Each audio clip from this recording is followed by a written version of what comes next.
Jésus a rencontré une femme alors qu'il avait faim. Jésus avait faim. Ses disciples sont allés pour acheter de la nourriture. Et quand les disciples sont allés au marché pour acheter de la nourriture, Jésus a eu soif. Il est donc allé auprès d'un puits. Là, il a rencontré une femme qui venait puiser de l'eau. Il a demandé de l'eau à cette femme parce qu'elle avait le récipient qui permettait de puiser de l'eau. Mais le problème, c'est que la femme était samaritaine, d'une autre race. Jésus, bien sûr, a été juif dans son corps physique. La femme a dit à Jésus, comment toi qui es juif, tu peux me demander de l'eau, alors qu'en réalité, entre les juifs et les samaritains, il n'y a pas de relation. Jésus a donc commencé à annoncer l'évangile à cette femme. Cette femme était religieuse, elle priait, elle avait une église. Tous les dimanches, elle allait à l'église et son église se trouvait sur une montagne. Elle n'avait jamais rencontré Jésus. Parce qu'on peut aller à l'église et être baptisé sans jamais avoir donné sa vie à Jésus. Cette femme ne connaissait pas Jésus. Elle connaissait Dieu, elle avait entendu parler de lui, elle priait, elle allait à l'église, mais elle n'avait jamais rencontré Jésus. Jésus a donc commencé à parler, annoncer l'évangile. Évangile signifie la bonne nouvelle.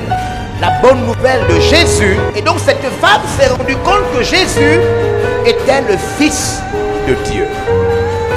Elle a donc accepté que Jésus dirige son cœur et sa vie. Mais quelque chose nous intéresse dans la conversation de Jésus et cette femme. Jésus va déclarer une chose curieuse, étonnante. Une chose qui devrait nous faire tous réfléchir.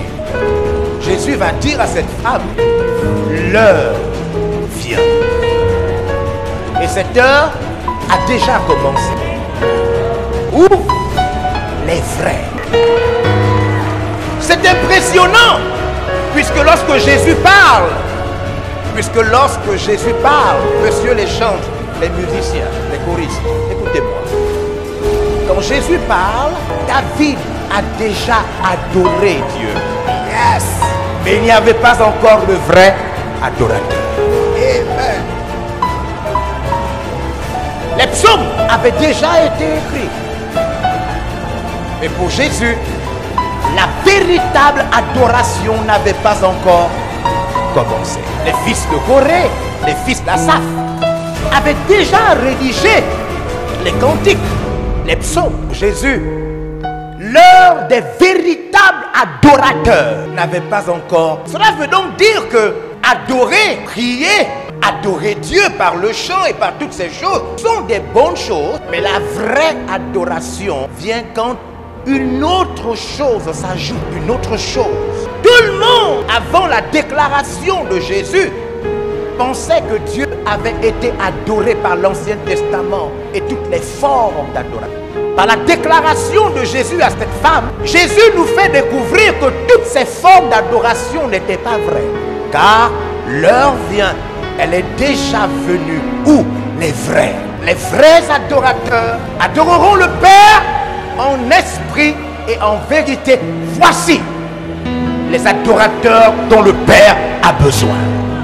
Ce qui signifie que toutes ces personnes qui ont adoré avant Jésus ont cru qu'ils ont adoré, mais étaient seulement en train de commencer l'adoration. La véritable adoration sans l'agneau, la véritable adoration sans le sang qui a coulé pour me laver, ce n'est pas encore de l'adoration. Lorsque mon cœur, ma bouche, mes biens, mon corps, mes effets, mes affaires, ma maison, mes enfants, quand ma vie n'a pas encore touché le sang de Jésus-Christ, tout ce que je peux faire n'est pas encore de l'adoration.